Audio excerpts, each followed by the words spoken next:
The House today passing a bill that could lead to a ban on TikTok in the U.S., sending the legislation now to the Senate. Passed by a resounding 352 to 65 vote. The bill would force Chinese parent ByteDance to divest the social media app. On Squawk Box on Monday, former President Trump expressed concerns about a potential ban. Take a listen. A lot of people on TikTok that love it. There are a lot of young kids on TikTok who will go crazy without it.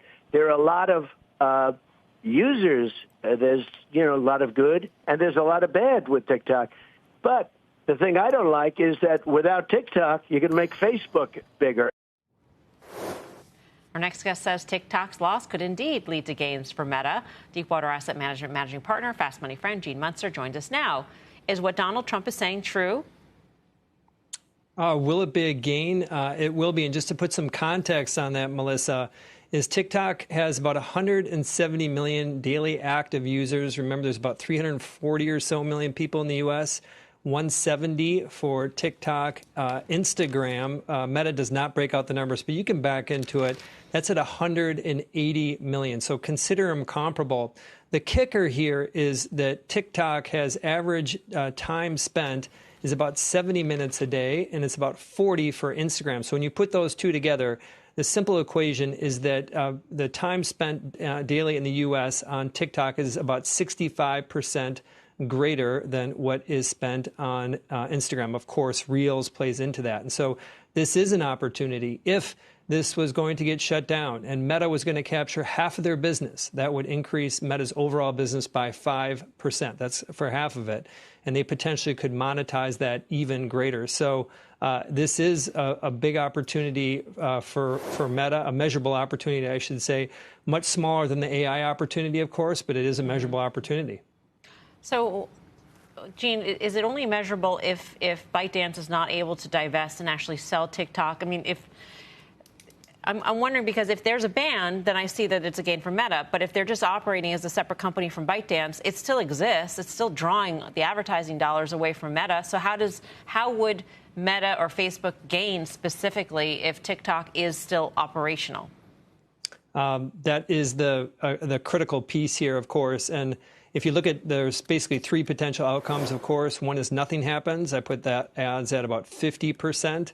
Then the potential of a sale, that's probably 25%, and a ban is the remaining 25%. So, Melissa, you are correct that if you weight all of these outcomes, call it a 75% chance that it's effectively a non-event for Meta.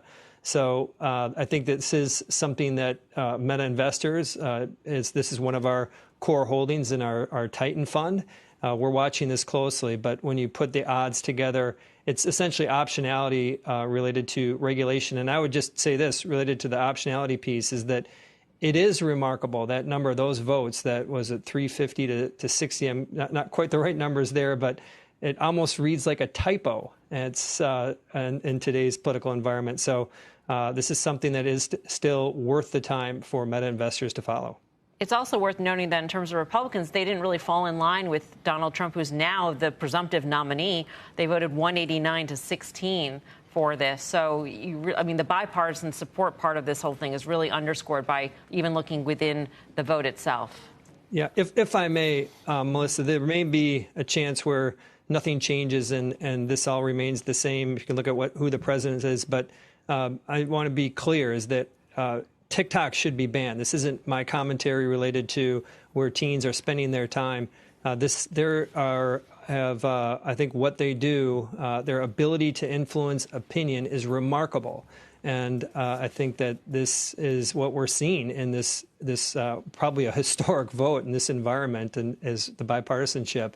And so I hope something happens here, and if it does, it would be good for Meta. Well, and certainly it is when you think of the ownership here and where this data is going back to. And I agree with that. But talk about a typo. Meta seems to stand out in any company north of $50 billion, let alone the ones north of $500 billion in terms of its price to earnings growth. I mean, what's your PEG ratio on this? This is an extraordinary value in the middle of a market that people are claiming actually has no value. I totally agree. As I mentioned, this is one of our core holdings. And at the end of the day is we're optimistic about what AI, how that's going to impact their business. I mean, it's a well-traveled line. Let's talk about AI. But in this case, they've had a resurgence in their business that has not been largely related to AI. They're spending a lot on that. Don't forget about Llama. Llama 3 comes out this summer. It is the largest open source foundation model. That is a big opportunity. Eventually, they're going to find ways to monetize that. Potentially, they could come out with like an AWS type of a service down the road. But Zuckerberg is going to build this to 1 billion plus users. They're at about 100 million right now. And I think when you put all those together, Tim, it really sets up for, despite the incredible move that this has had, if you believe in AI, which Deepwater, we're firm believers, this is going to be a 3-year bull market culminating in a bubble. Meta should continue to perform well.